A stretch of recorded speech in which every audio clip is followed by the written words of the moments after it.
કેજરીવાલનું એક જ કામ છે, જોરથી બોલવું, જુઠ્ઠું બોલવું અને લોકોને ભ્રમિત કરવા.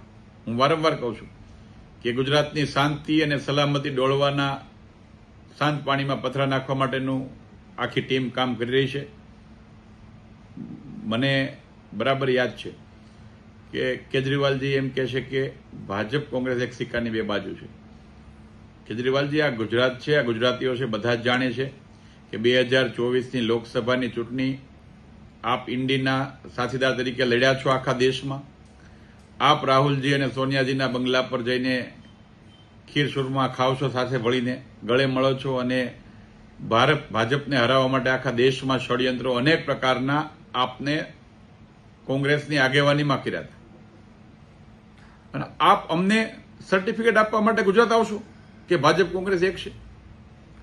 એ ગુજરાતની જનતા જાણે છે. બીજી વાત રહી, આપ એમ કહો છો કે ભારતીય જનતા પાર્ટી અહંકારી છે.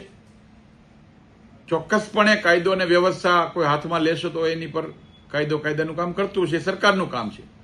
પણ આપ એમ કહો છો કે મારા પર પણ ખોટા કેસો કરે છે. નામદાર સુપ્રીમ કોર્ટ અને હાઈકોર્ટ તમને જામીન ન આપી શકે એ પ્રકારના ઓફેન્સ તમારા પર છે. આજે પણ તમારા કેસો કોર્ટમાં પેન્ડિંગ છે, આપ જામીન પર છો. આપે દિલ્હીની જનતાને કીધું હતું કે અમે આમ આદમીની સરકાર બનીશું. આપે જે રીતે શીશ મહેલો બનાવ્યા, કરોડો રૂપિયાના કરપ્શનો દિલ્હીમાં કર્યા, દિલ્હીની લિકર પોલિસીમાં એટલા બધા પુરાવા આપની વિરુદ્ધના કોર્ટમાં રજૂ છે. એ તપાસની એજન્સી પર પણ આપને શંકાઓ છે. દેશની જનતા બધી વાતને જાણે છે, ગુજરાતની જનતા પણ જાણે છે.